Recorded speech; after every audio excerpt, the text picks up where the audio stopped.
Friends, welcome to my academy. Friends, आज के इस क्लास में आपके सीटेट के एग्ज़ाम के लिए सीडीपी के प्रीवियस ईयर क्वेश्चन पर देखने वाले हैं, जो कि आपके एग्ज़ाम के लिए इंपॉर्टेंट होने वाले हैं। तो चलिए देखते हैं आज ये क्वेश्चन। यहाँ पर आपका फर्स्ट क्वेश्चन क्या है, एक प्रगतिशील कक्षा में। देखिए, जब भी प्रोग्रेसिव क्लासरूम की बात होगी तब बच्चा क्या होना चाहिए, एक्टिव होना चाहिए, सक्रिय होना चाहिए। इसके साथ साथ जो है बच्चा क्या करेगा, लर्निंग बाय डूइंग करेगा, यानी चीज़ों की खुद खोज करेगा, खुद कुछ करके सीखेगा। ठीक है। इसके अलावा यहाँ पर शिक्षा कैसे दी जाती है, चाइल्ड सेंटर्ड एजुकेशन दी जाती है, बाल केंद्रित शिक्षा दी जाती है, जहाँ पर जो भी शिक्षण गतिविधियाँ कराई जाती है बच्चे को केंद्र में रख करके कराई जाती हैं। ठीक है। देखते हैं यहाँ पर ऑप्शन क्या दे रखा है। ऑप्शन दे रखे है, अध्यापक का अटल पाठ्यक्रम का पालन करना चाहिए। देखिए, जो अध्यापक होता है इसको अटल पाठ्यक्रम की जगह फ्लेक्सिबल पाठ्यक्रम का पालन करना चाहिए। ठीक है। लचीले पाठ्यक्रम का पालन, लचीला का मतलब क्या होता है, जैसी बच्चे की जरूरत है उसके अकॉर्डिंग पाठ्यक्रम में हम थोड़ा बहुत चेंज भी लाएं। ठीक है। और अटल का मतलब क्या हो गया, बिल्कुल फिक्स्ड कर दिया। ठीक है। अब बच्चों को समझ में ही नहीं आ रहा है, आप पढ़ाए चले जा रहे हैं। ठीक है। तो फिर उसका क्या मतलब निकलेगा, है ना। देखिए, एक क्लासरूम होता है, उसमें कई तरीके के बच्चे होते हैं। किसी बच्चे को जल्दी चीज़ें समझ में आ जाती हैं, तो किसी बच्चे को जो है 2 से 3 बार बताने पर वही चीज़ समझ में आती है। तो ऐसे में जो पाठ्यक्रम होना चाहिए वो क्या होना चाहिए, फ्लेक्सिबल होना चाहिए, लचीला होना चाहिए। बच्चे की ज़रूरत के अकॉर्डिंग हम जो है पाठ्यक्रम में थोड़ा बहुत चेंज भी करें, है ना, अलग मेथड से बच्चों को पढ़ाएं, है ना। तो ये तो बिल्कुल गलत दे रखा है। जब भी आपको अपने ऑप्शन में अटल पाठ्यक्रम दिख जाए, है ना, तो वो ऑप्शन आपका गलत ही होगा, क्योंकि जो पाठ्यक्रम होना चाहिए वो कैसा होना चाहिए, फ्लेक्सिबल होना चाहिए, लचीला होना चाहिए। ठीक है। तो ये वर्ड ध्यान में रखिएगा। तो ये ऑप्शन आपका नहीं होगा। सेकंड क्या दे रखा है, विद्यार्थियों में प्रतिस्पर्धा पर बल देना चाहिए। देखिए, कभी भी जो विद्यार्थी होते हैं उनके अंदर कॉम्पिटिशन की भावना नहीं पैदा करनी चाहिए। ठीक है। प्रतिस्पर्धा जो होता है, क्यों, क्योंकि इससे जो बच्चे का ध्यान होता है सिर्फ कंपटीशन पे ही हो जाता है। ठीक है। एक दूसरे से अच्छा लाने के स्कोर में, है ना, उनका ध्यान सिर्फ इसी पे रहता है, नंबर पे उनका फोकस होता है, जबकि बच्चे का ध्यान किस पे होना चाहिए, सीखने पर फोकस होना चाहिए। ठीक है। तो जब भी प्रतिस्पर्धा की बात हो, कंपटीशन की बात हो, तब भी आप उस ऑप्शन की तरफ मत जाइएगा, वो आपके एग्जाम के लिए एक निगेटिव वर्ड है ना। तो ये भी नहीं होगा। इसके साथ साथ थर्ड क्या दे रखा है, ज्ञान की संरचना के लिए प्रचुर मौके प्रदान करने चाहिए। बिल्कुल सही बात है। देखिए, बच्चे जो है जिज्ञासु प्रवृत्ति के होते ही हैं, है ना। अगर आप उनको थोड़ा सा माहौल दे देंगे तो बच्चे खुद ही सीख जाते हैं चीज़ों को, है ना। यही बात आपकी प्रगतिशील शिक्षा भी कहती है कि अगर हम बच्चों को थोड़ा सा फैसिलिटेट करें, जो टीचर है वो कैसा होना चाहिए, सुगम करता होना चाहिए। ठीक है। चीज़ों को सुगम बनाए, है ना। बाकी जो भी वो गतिविधियां करा रहा है वो बच्चे को सेंटर में रख करके कराए, यानी बच्चा एक्टिव होना चाहिए, बच्चा कुछ एक्टिविटी करे। ठीक है। तो ये सारे पॉइंट जो है ध्यान में रखिएगा कि जो है बच्चे को क्या करना चाहिए, ज्ञान की संरचना के लिए प्रचुर मौके प्रदान करने चाहिए हर बच्चे के लिए। अगर बच्चे को नहीं समझ में आ रहा है तो आप उसको अलग अलग मेथड से जो बच्चे के सामने जो टीचिंग लर्निंग मटेरियल होते हैं उनका यूज करके बच्चों को समझाइए। ठीक है। तो जितने हो सके ज़्यादा से ज़्यादा बच्चे को अपॉर्चुनिटी दीजिए, अवसर प्रदान कीजिए, ताकि हर एक बच्चा सीख सके। तो थर्ड ऑप्शन आपका यहाँ पर बिल्कुल सही ऑप्शन हो जाएगा। फोर्थ क्या दे रखा है, विद्यार्थियों को उनके अकादमिक अंकों के आधार पर नामांकित करना चाहिए। देखिए, जो भी छात्र होते हैं उनको कभी भी लेबलिंग नहीं करना चाहिए। ठीक है, कि फर्स्ट रैंक, सेकंड रैंक, इस तरीके की जो चीज़ें होती हैं ये बच्चों के अंदर जो है निगेटिव भावना को उत्पन्न करती हैं। ठीक है, निगेटिव इम्पैक्ट डालती हैं। तो कभी भी बच्चों को लेबलिंग, नामांकित, ठीक है, इस तरीके की चीज़ें नहीं करनी चाहिए, क्योंकि इससे दूसरे बच्चों पर जो है निगेटिव इम्पैक्ट पड़ता है, फिर उनको लगता है कि हम कुछ कर ही नहीं सकते, है ना। तो ये भी आपका गलत होता है। और जो नामांकित करना है ये भी आपके एग्जाम के लिए एक निगेटिव वर्ड होता है ना। तो यहाँ पर 3 आपको वर्ड देखने को मिले जो कि निगेटिव है आपके एग्जाम के लिए, अटल पाठ्यक्रम, इसके साथ साथ प्रतिस्पर्धा, और इसके साथ साथ जो है नामांकित करना या फिर लेवलिंग करना यहाँ पर लिख देगा। ठीक है। तो तीनों ही वर्ड आपके एग्जाम के लिए निगेटिव टैग वर्ड है ना। तो ध्यान रखिएगा। देखिए, सारी चीज़ें मैंने आप लोगों को अपने नोट्स में मेंशन कर रखी है। तो जिन्होंने अभी तक नोट्स को परचेज नहीं किया हुआ है तो स्क्रीन पे आपको एक व्हाट्सएप नंबर शो हो रहा होगा, वहाँ से आप मुझे व्हाट्सएप पर मैसेज कीजिए। बहुत ही कम प्राइस में आपको वो नोट्स अवेलेबल हो जाएंगे। इसके साथ साथ आपको हिंदी पेडागोजी और इंग्लिश पेडागोजी के भी नोट्स मिल जाएंगे। ठीक है, जो कि बिल्कुल फ्री होंगे और मेरे द्वारा हैंड रिटन होंगे। तो यहाँ पर जो है नेक्स्ट क्वेश्चन की तरफ चलते हैं। एक गतिविधि के दौरान छात्रों को संघर्ष करते देख एक अध्यापिका बच्चों को संकेत और इशारे जैसे क्या, क्यों, कैसे प्रदान करने का फैसला लेती है। लेव वाइगोस्की के सिद्धांत के अनुसार अध्यापिका की यह योजना, ठीक है, अभी यही चीज़ मैंने आप लोगों के साथ में डिस्कस की कि जब भी छात्र कोई नई स्किल सीख रहा है ना, या फिर किसी क्वेश्चन को सॉल्व कर रहा है, तो उसको जहाँ पर भी प्रॉब्लम हो, एज ए टीचर के रूप में आपको क्या करना है, उसको संकेत देना है, इशारे देना है। ऐसा नहीं कि पूरा क्वेश्चन ही सॉल्व करके बता दिया, है ना। तो ये चीज़ नहीं करनी है, सिर्फ बच्चे को संकेत देना है, थोड़ी सी हिंट देनी है, ताकि बच्चा जो है उन क्वेश्चनों को खुद सॉल्व करे, है ना। तो यहाँ पर ऑप्शन क्या दे रखा है, बच्चों को अधिगम के लिए अनुप्रेरित यानी कि निष्प्रेरित करेगी। देखिए ये बात कहना यहाँ पर बिल्कुल गलत हो जाएगी, ठीक है। जब आप बच्चे को थोड़ी सी हिंट देते हो, संकेत देते हो, तो फिर इससे बच्चे को सीखने में हेल्प मिलती है ना। निष्प्रेरित नहीं करती है, उसको प्रेरित करती है ना। तो ये आपका यहाँ पर नहीं होगा। अधिगम के लिए पाड़ आधारभूत संरचना का काम करेगी, बिल्कुल सही बात है। यहाँ पर सेकंड ही ऑप्शन आपका यहाँ पर राइट आंसर हो जाएगा। देखिए जो लेव वाइगोस्की हैं वो उसी चीज़ को, जब आप बच्चे को थोड़ी सी हिंट दे रहे हैं, संकेत दे रहे हैं, इशारा दे रहे हैं, तो उसको क्या बोलते हैं, स्कैफोल्डिंग बोलते हैं ना। इसको आपको हिंदी में अलग अलग वर्ड देखने को मिलेंगे, कहीं पर आपको पाड़ दे देगा तो कहीं पर ढांचा दे देगा, ठीक है। और एक बार आपके सीटेट के एग्जाम में आलम्बन दे रखा था, तो आप इंग्लिश में ही याद रखिएगा, क्योंकि जो हिंदी में वर्ड होते हैं ये आपको चेंज देखने को मिलेंगे। इंग्लिश में आपका एक ही वर्ड होगा, स्कैफोल्डिंग, है ना, जिसको पाड़, ढांचा या फिर आलम्बन, इन तीनों वर्ड से जाना जाता है। तो यहाँ पर सेकंड ऑप्शन जो है राइट आंसर हो जाएगा। छात्रों में प्रत्याहार निकाश प्रवृत्ति पैदा करेंगे। देखिए ये कहना भी यहाँ पर बिल्कुल गलत हो जाएगा, यानी जो छात्र होते हैं उन पर निगेटिव इम्पैक्ट पड़ेगा, ठीक है, ये बिल्कुल गलत बात है। अधिगम की प्रक्रिया में अर्थहीन होगी, ये भी कहना यहाँ पर बिल्कुल ही गलत हो जाएगा। देखिए जब भी आप बच्चे को संकेत या फिर इशारा दे रहे हैं तो उससे बच्चे को सीखने में हेल्प मिल रही है, ठीक है। तो ये क्या होगी, अर्थपूर्ण होगी यहाँ पर बच्चे के लिए, है ना।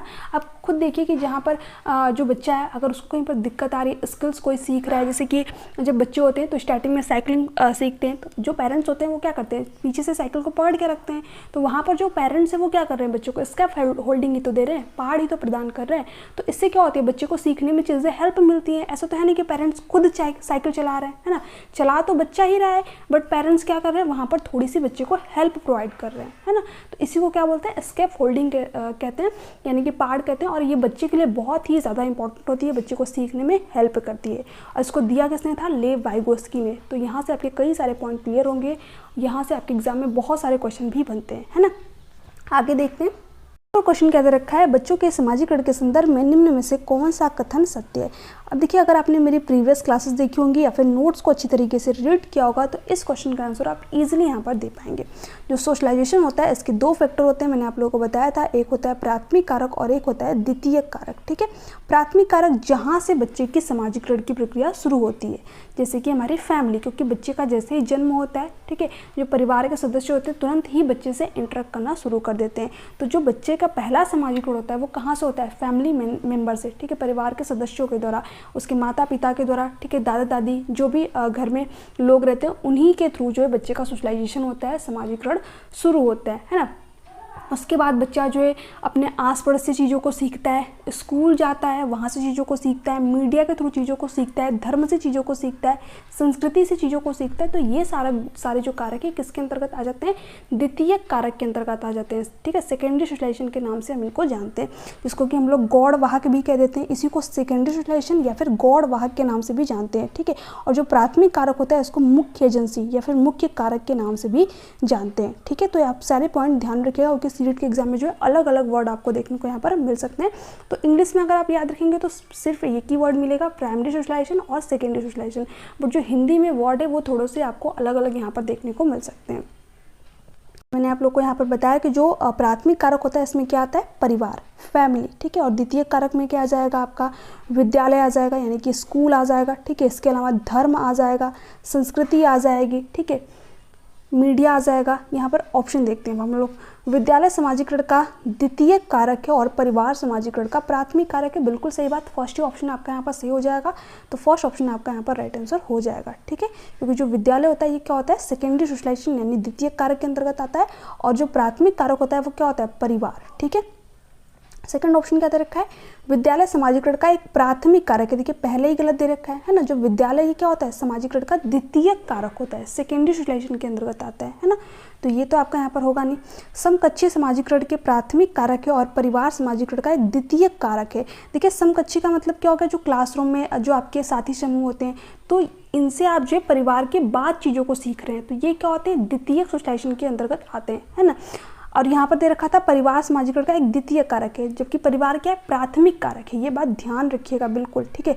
तो ये भी नहीं होगा। परिवार एवं जनसंचार दोनों सामाजिकरण के द्वितीय कारक है। अब देखिए जो जनसंचार माध्यम है ये तो आपका द्वितीय कारक के अंतर्गत आएगा, बट परिवार किसके अंतर्गत आएगा, प्राथमिक कारक के अंतर्गत आएगा, ठीक है। तो ये भी आपका नहीं होगा, क्योंकि यहाँ पर दोनों कह दिया है कि द्वितीय कारक के अंतर्गत आते हैं। तो फोर्थ भी नहीं होगा, फर्स्ट ऑप्शन जो है आपका यहाँ पर राइट आंसर हो जाएगा। ठीक है, कि अगर आपको इसमें थोड़ी भी कन्फ्यूजन हो तो आप इस तरीके से याद रख सकते हैं, प से आपका परिवार भी होता है और प से क्या होता है प्राथमिक कारक, तो परिवार जो है क्या होगा प्राथमिक कारक के अंतर्गत आएगा। ठीक है, आगे देखते हैं। यहाँ पर क्वेश्चन क्या दे रखा है, बहुबुद्धि का सिद्धांत जोर देता है कि, अब सबसे पहले क्वेश्चन ये उठता है कि जो बहुबुद्धि का सिद्धांत है वो दिया किसने था। इसके बारे में मैंने कई बार आप लोगों को बताया हुआ है, तो आप लोग नीचे कमेंट सेक्शन में कमेंट करके जरूर बताएंगे। ठीक है, अब ऑप्शन क्या दे रखा है, बुद्धि लब्धि केवल वस्तुनिष्ठ परीक्षणों द्वारा ही मापी जा सकती है। देखिए जो बुद्धि लब्धि है ये कभी भी वस्तुनिष्ठ परीक्षणों द्वारा नहीं मापी जा सकती। ठीक है, हाँ आईक्यू के बारे में बताया जाता है, बट वो भी पक्के तौर पर हम नहीं कह सकते। ठीक है, अब मान लीजिए किसी व्यक्ति का आईक्यू जो है बहुत अच्छा, बट उसको उसके अकॉर्डिंग इन्वायरमेंट ही ना मिले। ठीक है, उसको मार काट वाला इन्वायरमेंट मिल गया, तो फिर जो उसका डेवलपमेंट होगा, जो उसका विकास होगा उस बच्चे का, फिर उसी के अकॉर्डिंग होने लगेगा, है ना। तो इसलिए जो आईक्यू परीक्षण किया गया है बहुत हद तक ऐसा नहीं कि सही ही माना जाता है, ये डिपेंड करता है कि बच्चों को कैसा इन्वायरमेंट मिला है ना। तो ये आपका यहाँ पर नहीं होगा। एक आयाम में बुद्धिमत्ता अन्य सभी आयामों की बुद्धिमत्ता निर्धारित करती है। देखिए ये कहना यहाँ पर बिल्कुल गलत हो जाएगा कि आप जो है किसी एक फील्ड में अच्छे, तो जो अदर फील्ड है उसमें भी आप अच्छे ही होंगे। ठीक है, ये डिपेंड करता है कि आप कितनी प्रैक्टिस कर रहे हैं, कितनी मेहनत कर रहे हैं। ठीक है, आपको इन्वायरमेंट कैसा दिया जा रहा है, आपकी जो हेडिटी आपके अंदर सीखने की उस चीज़ को एबिलिटी है कि नहीं है, तो बहुत सारे फैक्टर होते हैं, है ना। तो ये आपका यहाँ पर बिल्कुल गलत हो जाएगा। थर्ड क्या दे रखा है, बुद्धिमत्ता की विभिन्न दशाएं होती है। बिल्कुल सही बात है, जो बहुबुद्धि का सिद्धांत है वो यही कहता है कि जो बुद्धि होती है वो कई प्रकार की होती है। ठीक है, और इन्होंने कितने प्रकार बताए थे, 8 प्रकार बताए थे। ठीक है, मैं नाम नहीं लूँगी, नाम आप लोगों को नीचे कमेंट सेक्शन में कमेंट करके जरूर बताना है। मैंने आप लोगों को यहाँ पर थोड़ा सा हिंट भी दे दिया कि इन्होंने बुद्धि के जो है 8 प्रकार बताए हुए थे, और इन्होंने क्या कहा था कि जो बुद्धि होती है वो कई प्रकार की होती है। ठीक है, तो थर्ड ऑप्शन आपका यहाँ पर राइट आंसर हो जाएगा। बुद्धिमत्ता में कोई व्यक्तिगत विभिन्नता नहीं होती, तो ये कहना तो बिल्कुल ही गलत हो जाएगा। हर जो बच्चा होता है उसकी जो बुद्धि है, जो कैपेसिटी है चीज़ों को सीखने की, वो अलग अलग होती है, क्योंकि हर बच्चे के अंदर क्या इंडिविजुअल डिफरेंसेस है। हर बच्चा जो है चीज़ों को अलग तरीके से सोचता है। ठीक है, सीखता है अलग तरीके से। आपने देखा होगा कुछ बच्चे जो है चीज़ों को एक ही बार समझाने में सीख जाते हैं। ठीक है, उनके अंदर स्किल्स भी अच्छी खासी होती है, और कुछ बच्चे होते हैं जो कि 2 से 3 बार बताने पर भी चीज़ों को सीख नहीं पाते हैं, है ना। तो ये डिपेंड करता है कि बच्चे को हेडिटी कैसी मिली, इन्वायरमेंट कैसा मिला, उसका खान पान कैसा है। ठीक है, उसका विकास कैसा हो रहा है, शारीरिक रूप से बच्चा स्वस्थ है कि नहीं स्वस्थ है। ठीक है, तो बहुत सारे फैक्टर होते हैं जो कि हमारे विकास को प्रभावित करते हैं। ठीक है, अब देखिए जो बच्चे की बुद्धि होती है उसमें भी क्या होती है, बहुत सारी विभिन्नताएं होती है। हर बच्चे की बुद्धि एक समान थोड़ी होती है ना। हर जो व्यक्ति के सोचने का तरीका होता है वो क्या होता है, अलग अलग होता है। तो ये भी आपका यहाँ पर नहीं होगा, क्योंकि यहाँ पर दे रखा है व्यक्तिगत विभिन्नता नहीं होती, तो ये तो बिल्कुल ही गलत दे रखा है। तो यहाँ पर आपका थर्ड ऑप्शन जो है राइट आंसर हो जाएगा। यहाँ पर क्वेश्चन क्या दे रखा है, लॉरेंस कोहलवर के सिद्धांत के अनुसार किसी कार्य को इसलिए करना क्योंकि दूसरे इसे स्वीकृति देते हैं नैतिक विकास के डैश चरण को दर्शाता है। अब देखिए जो लॉरेंस कोहलवर है जिन्होंने कि नैतिक विकास के 3 लेवल बताए। ठीक है, कितने इन्होंने लेवल बताए, 3। ठीक है, 3 स्तर इन्होंने बताए, और स्टेज जो है इन्होंने कितनी बताई, कई बार आपके एग्जाम में पूछा हुआ है, तो स्टेज इन्होंने 6 बताई, है ना। हर एक लेवल में जो है इन्होंने 2 स्टेज बताई हुई है। ठीक है, 3 लेवल दिए और 2 स्टेज बताई हुई, तो स्टेज कितने हो गए आपके 6 हो गए, और लेवल कितने हो गए 3 हो गए, है ना। अब जो इनका पहला लेवल है वह क्या है, प्री कन्वेंशनल लेवल। दूसरा लेवल इनका क्या है, कन्वेंशनल लेवल। ठीक है, इसमें भी इन्होंने 2 स्टेज बताई हुई है, और तीसरा लेवल इनका क्या है, पोस्ट कन्वेंशनल लेवल, और इसमें भी जो है इन्होंने 2 स्टेज बताई हुई है। ठीक है, अब यहाँ पर जो क्वेश्चन दे रखा है वो क्या है, किसी कार्य को इसलिए करना क्योंकि दूसरे इसे स्वीकृति देते हैं। अब देखिए मैंने आप लोगों को बताया था जो लॉरेंस कोहलवर का कन्वेंशनल लेवल है, यानी जो सेकंड वाला लेवल है, इसमें जो थर्ड स्टेज, जैसे कि पहले लेवल में आपका था कि इसमें भी 2 स्टेज आपकी होती है ना। तो यहाँ पर ये पहली स्टेज होगी और ये दूसरी, और यहाँ पर क्या हो जाएगी, थर्ड स्टेज। ठीक है, और एक होती है आपकी यहाँ पर 4th स्टेज। तो यहाँ पर जो बच्चा होगा वो कौन सी स्टेज में होगा, थर्ड वाले स्टेज में होगा। ठीक है, इसका नाम क्या होता है, good boy and good girl orientation. ठीक है, अच्छा लड़का और अच्छी लड़की अवस्था। ठीक है, इसमें क्या होता है कि जो बच्चा होता है वो दूसरों के सामने खुद को अच्छा प्रदर्शित करने के लिए नैतिकता का पालन करता है। ठीक है, अब मान लीजिए बच्चे से आपने कह दिया कि बड़ों को प्रणाम करना है। ठीक है, बच्चा कह रहा है नहीं। ठीक है, बट आपने कह दिया कि अच्छा अगर तुमने बड़ों को प्रणाम नहीं बोला तो तुम मेरे गंदे बच्चे हो। ठीक है, अच्छे बच्चे नहीं हो। तो बच्चा क्या करेगा, फिर खुद को अच्छा साबित करने के लिए फिर बड़ों को प्रणाम करेगा, है ना, नैतिकता को प्रदर्शित करेगा। तो बच्चा नैतिकता को प्रदर्शित क्यों कर रहा है, ताकि जो पेरेंट्स है उसके, ठीक है, जो फैमिली मेम्बर है वो बच्चे को अच्छा कहें, अच्छा समझे। ठीक है, तो बच्चा यहाँ पर सिर्फ इसलिए नैतिकता दिखाता है ताकि जो उसके पेरेंट्स हैं, ठीक है, जो फैमिली मेम्बर है, जो दूसरे लोग हैं वो बच्चे को अच्छा समझे। ठीक है, तो यहाँ पर आपका कौन सा ऑप्शन हो जाएगा सही, क्योंकि यहाँ पर लेबल ही दे रखा है। तो यहाँ पर बच्चा कौन सा लेबल है, प्रथागत यानी कि कन्वेंशनल लेबल में है। तो सेकंड ऑप्शन आपका यहाँ पर राइट आंसर हो जाएगा। इन्होंने जो पहला लेबल दिया मैंने आप लोगों को बता दिया, प्री कन्वेंशनल लेबल और कन्वेंशनल लेबल, और एक थे आपका पोस्ट कन्वेंशनल लेबल। ठीक है, अमूर्त संक्रियात्मक तो जीन प्याजे की 4th स्टेज का नाम है। ठीक है, तो आपको यहाँ पर तीनों लेवल के बारे में पता होना चाहिए। अच्छी तरीके से रीड कर लीजिएगा, यहाँ से आपके एग्जाम में 1 से 2 क्वेश्चन जो है डेफिनेटली आपको देखने को मिलेंगे। ये सारी चीज़ें मैंने नोट्स में भी दे रखी है। अगर आप जो है नोट्स से जितनी भी थ्योरी मैंने वहाँ पर दे रखी है उसको अच्छी तरीके से रीड कर लेते हैं और इन क्वेश्चनों को सॉल्व कर लेते हैं, तो आप प्रीवियस क्वेश्चन पर खुद सॉल्व करके देखिएगा कि आपके जो स्कोर हैं वो कितने अच्छे होते चले जा रहे हैं, है ना। आगे देखते हैं। बाकी मैंने आप लोगों को यहाँ पर क्वेश्चन सॉल्व कराई रही हूँ, तो क्लासेस को जरूर देखिएगा, बहुत ही आपको अपने एग्जाम में हेल्प करेंगे। ठीक है, यहाँ पर देखिए क्वेश्चन क्या दे रखा है, लेव वाइगोस्की का सामाजिक सांस्कृतिक परिप्रेक्ष्य अधिगम प्रक्रिया में डैश के महत्व पर जोर देता है। देखिए मैंने आप लोगों को बताया था कि जो लेव वाइगोस्की किसकी बात करते हैं, कल्चरल टूल की बात करते हैं, सांस्कृतिक उपकरण की बात करते हैं। ठीक है, और इसके अलावा जो उनकी थ्योरी का क्या नाम है, सामाजिक सांस्कृतिक सिद्धांत यानी कि सोशियो कल्चरल थ्योरी। तो ये किन चीज़ों की बात करेंगे, समाज की बात करेंगे, कल्चर की बात करेंगे, और इसके अलावा इन्होंने लैंग्वेज की भी बात की है। ये क्या कहते हैं कि भाषा से हमारा संज्ञानात्मक विकास होता है। ठीक है, ये क्वेश्चन भी आपके एग्जाम में पूछा हुआ है। तो जब भी 3 चीज़ों की बात हो, समाज की बात हो, संस्कृति की बात हो और लैंग्वेज की बात हो, तो आप जाइएगा लेव वाइगोस्की के साथ में। ठीक है, इसके अलावा देखिए इन्होंने किसकी बात की है, कल्चरल टूर की बात की है, सांस्कृतिक उपकरण की बात की है। ठीक है, यानी जो बच्चे का संज्ञानात्मक विकास होता है, जो संस्कृति होती है वो क्या करती है, एक टूल की तरह काम करती है, एक उपकरण की तरह काम करती है। ठीक है, ये बात कौन कहते हैं, लेव वाइगोस्की कहते हैं। तो फर्स्ट ऑप्शन जो है आपका यहाँ पर राइट आंसर हो जाएगा। बाकी इन्होंने इन सब की बात नहीं की है, विपरीडा की तो इन्होंने बात ही नहीं की है। ठीक है, तो जब भी लेव वाइगोस्की का नाम आए और आपको ऑप्शन में संस्कृति, समाज या फिर लैंग्वेज से रिलेटेड कुछ भी देखने को मिल जाए, तो आप जो उसी ऑप्शन की तरफ जाइएगा। आगे देखते हैं।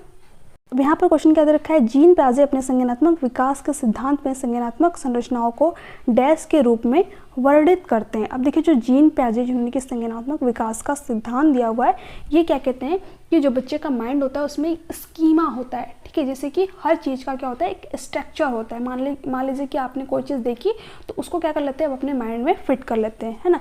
अब हर चीज़ का जो हमारा माइंड होता है, जो हमारा दिमाग होता है, उसमें एक तरीके से जो है बॉक्सेस बने होते हैं जिसमें कि हम क्या करते हैं, चीज़ों को स्टोर करके रखते हैं। ये बात आपके जीन प्याजे कहते हैं। ठीक है, मान लीजिए कोई मंदिर बन रहा है, ठीक है, आपने उसको देखा, फिर उसको 2 से 3 साल बाद देखा और उस मंदिर में जो कुछ चीज़ें चेंज हो गई हैं, तो आप कहाँ पर ऐड करेंगे। मान लीजिए मंदिर का स्कीमा आपने ये वाला बनाया है, ठीक है, तो आप जो है इसी स्कीमा में फिर वो जो मंदिर जो उसमें कुछ चेंज हुए हैं उसमें जो है इसी वाले स्कीमा में फिर से आप ऐड करेंगे। ठीक है, तो यानी ये जो जीन प्याजे वो क्या कहते हैं कि हमारे माइंड में हर एक चीज़ का स्ट्रक्चर होता है जिसमें कि हम चीज़ों को स्टोर करके रखते हैं। ठीक है, जैसे कि जो घर बने हुए हैं, ठीक है, जो मंदिर बने हुए हैं, इनका एक अलग स्ट्रक्चर है। आप मेरी क्लासेस ले रहे हैं, इसका एक अलग स्ट्रक्चर है। ठीक है, आप किसी और एग्जाम की प्रिपरेशन कर रहे हैं, उसका एक अलग स्ट्रक्चर आपके माइंड में बना हुआ है ना। तो जो भी चीज़ें आप उनसे रिलेटेड जो है अपने माइंड में स्टोर कर रहे हैं, वो उसी वाले जो है जो आपके माइंड में बॉक्स बने हुए हैं उसी में स्टोर कर रहे हैं। ठीक है, जैसे कि मान लीजिए यहाँ पर आप सीटेट एग्जाम से रिलेटेड जितनी चीज़ें हैं तो आप इस वाले स्कीमा में जो है ऐड कर रहे हैं। ठीक है, मान लीजिए आप यूपी पुलिस की प्रिपरेशन कर रहे थे, तो आप जो है उनसे रिलेटेड कट ऑफ वगैरह की जो भी चीज़ें हैं आप जो है इस वाले स्कीमा में स्टोर कर रहे हैं, क्योंकि यहाँ पर आपका जो है यूपी पुलिस का जो है स्कीमा बना हुआ है। तो इसी तरह जो है हर एक चीज़ का अलग अलग जो है हमारे माइंड में स्ट्रक्चर बना हुआ है, जिसको कि जीन प्याजे ने क्या नाम दिया, स्कीमा का नाम दिया। ठीक है, तो आई होप कि ये पॉइंट आप लोगों को समझ में आया होगा। ये चीज़ें मैंने आप लोगों को नोट्स में भी मेंशन कर रखी है। तो जब भी स्कीमा जो वर्ड है आपको ऑप्शन में देखने को मिले, ठीक है, और जीन प्याजे की बात हो तो जीन प्याजे ही स्कीमा की बात करते हैं। ठीक है, बाकी लेव वाइगोस्की, लॉरेंस कोहलबर्ग इसकी बात नहीं करते हैं। तो यहाँ पर 4th ऑप्शन जो है राइट आंसर हो जाएगा। विकास का समीपस्थ क्षेत्र यानी कि zone of proximo development, ZPD की बात किसने की है, लेव वाइगोस्की ने की है। ठीक है, ये क्या होता है ये भी हम लोग जो इससे रिलेटेड क्वेश्चन आएगा तो उसको देखेंगे। ठीक है, इसके अलावा उद्दीपक अनुक्रिया संबंध, इसके बारे में थॉर्नडाइक ने बताया हुआ है ना। मनोवैज्ञानिक उपकरण, तो मनोवैज्ञानिक उपकरण की बात जो है जीन प्याजे नहीं करते हैं। देखिए आपको सिर्फ ऑप्शन फंसाने के लिए यहाँ पर दे रखा, वहाँ पर दे रखा था सांस्कृतिक उपकरण, पर यहाँ पर क्या दे रखा, मनोवैज्ञानिक उपकरण। ठीक है, तो जिन्होंने थ्योरी को रीड ही नहीं किया होगा उनको लगेगा कि लेव वाइगोस्की ने सांस्कृतिक उपकरण दिया है, तो क्या पता जीन प्याजे ने मनोवैज्ञानिक उपकरण दे रखा हो।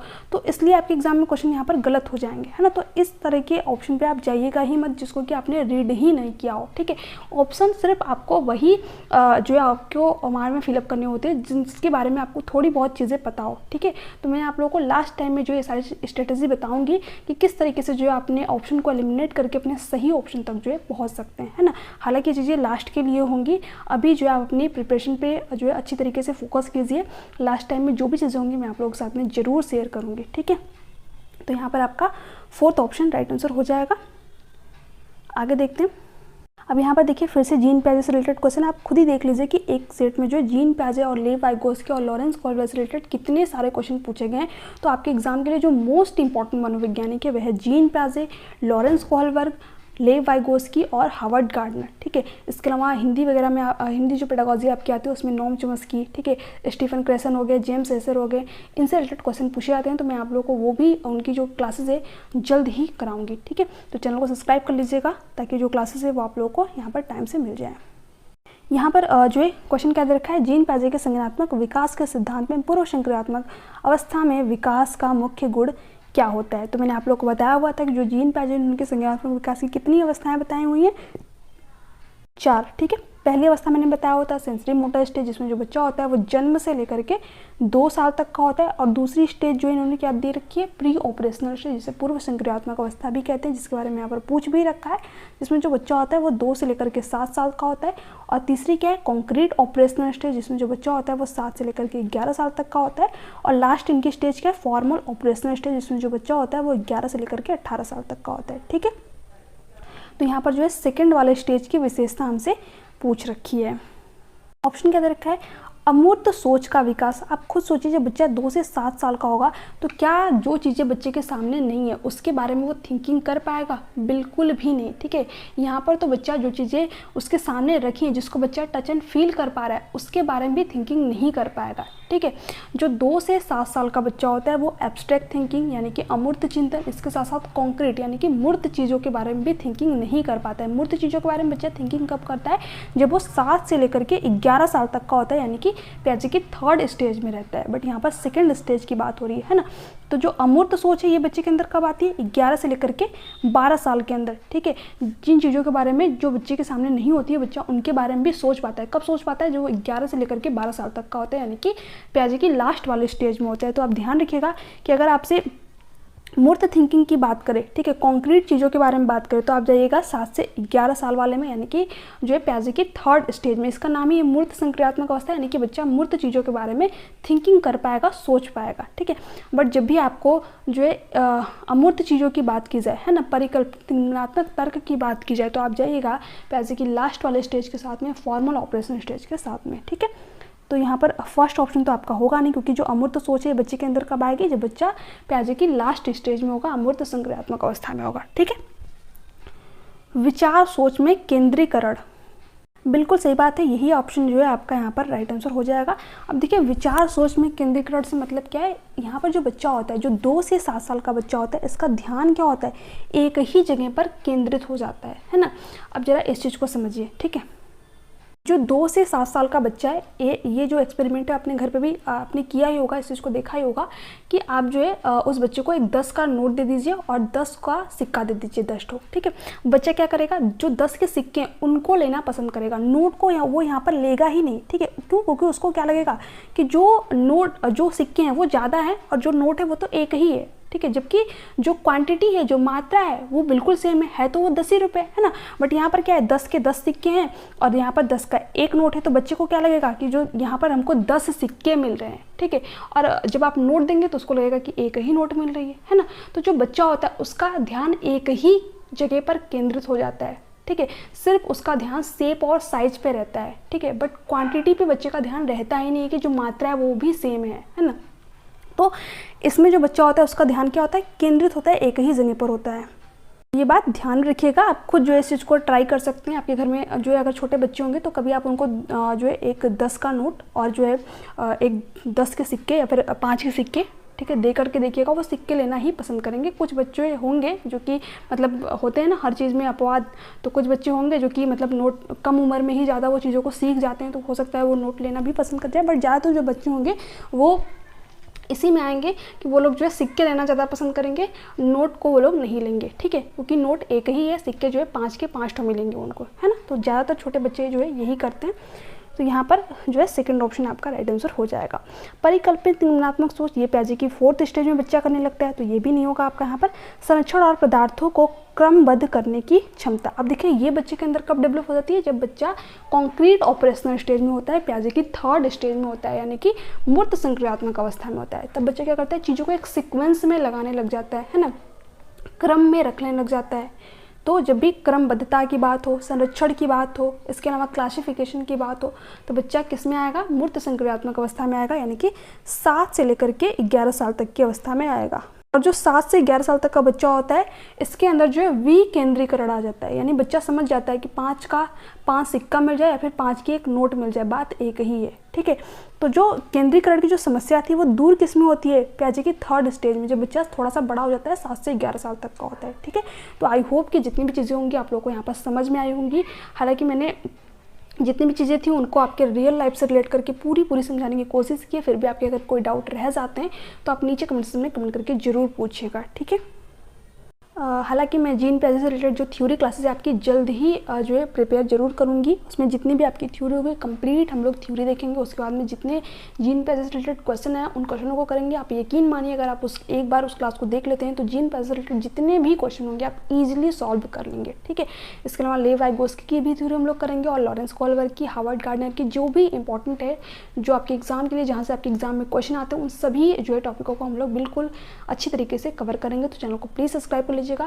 मैं यहाँ पर सिर्फ आपको यहाँ पर अभी सीडीपी के क्वेश्चन की प्रैक्टिस करा रहा हूँ, क्योंकि जो सीडीपी है यहीं से आपको जो है लगभग 30 नंबर, ठीक है, और इसी के अराउंड जो है आपके सभी सब्जेक्ट घूमेंगे जो आपकी पेडागॉजी आती है ना, जैसे कि जो हिंदी पेडागॉजी है। तो ज़्यादातर चीज़ें जो है आपको अगर आप सीडीपी को अच्छी तरीके से पढ़ लेते हैं तो यहीं से क्लियर हो जाएंगे। जैसे जो जीन पियाजे, लेव वाइगोस्की, लॉरेंस कोहलबर्ग, ठीक है, हार्वर्ड गार्डनर, तो इनके क्वेश्चन भी आपको जो है हिंदी पेडागॉजी में भी देखने को मिल जाएंगे, ठीक है, इंग्लिश पेडागॉजी में भी देखने को मिल जाएंगे। अगर आपका जो है कोई और लैंग्वेज हो तो उसमें भी देखने को मिल जाएंगे। तो बहुत सारी चीज़ें जो है आपकी यहीं से क्लियर हो जाएंगी। इसलिए मैं आप लोगों को यहाँ पर सीडीपी के ज़्यादा प्रैक्टिस करा रहा हूँ, सीडीपी के क्वेश्चनों की, ठीक है। बाकी जो हिंदी पेडागॉजी है इसमें कि आपका 15 नंबर का होता है, तो इसमें जो भी आपके क्वेश्चन आते हैं मैं उनको जो है जल्दी स्टार्ट करूँगी इसके भी क्लासेस। बट मैं सोच रही हूँ कि आपका थोड़ा सा यहाँ पर बेसिक जो है स्ट्रॉन्ग हो जाए। जिन्होंने जो पहली बार एग्जाम देने जा रहे हैं, हालांकि जो दूसरी या फिर तीसरी बार एग्जाम देने जा रहे होंगे तो उनको ये सारी चीज़ें पता ही होंगी, ठीक है। तो मैं हिंदी पेडागॉजी की क्लास भी आप लोगों की जल्दी स्टार्ट करूँगी, ठीक है। तो चैनल को सब्सक्राइब जरूर कर लीजिएगा और नोटिफिकेशन को ऑन कर लीजिएगा। इसके अलावा जल्दी आप लोगों की जो है लाइव क्लासेस भी होंगी, जिसमें कि आप लोगों के जो भी डाउट होंगे आप लोग वहाँ पर पूछ भी पाएंगे। और देखिए यहाँ पर जो है मैं आप लोगों के साथ में क्वेश्चन को एनालिसिस कर रहा हूँ, बट जो लाइव क्लास होगी उसमें मैं कोशिश करूँगी कि जो आपका प्रैक्टिस सेट हो वो ज़्यादा से ज़्यादा कराया जाए। तो जल्दी मिलते हैं एनालिसिस क्लासेस के साथ में भी और इसके साथ साथ जो प्रैक्टिस क्लासेस है उसके साथ में भी, क्योंकि जो प्रैक्टिस क्लासेस होंगी उसमें सिर्फ आप लोग यहाँ से एनालिसिस करके जाइएगा और वहाँ पर जो है आप लोग देखिएगा कि कितने जो है आपके स्कोर आ रहे हैं, ठीक है। तो लाइव क्लास भी आप लोगों की जल्दी होंगी। तो चलिए मिलते हैं नेक्स्ट क्लास में, तक के लिए bye bye, take care, thanks for watching.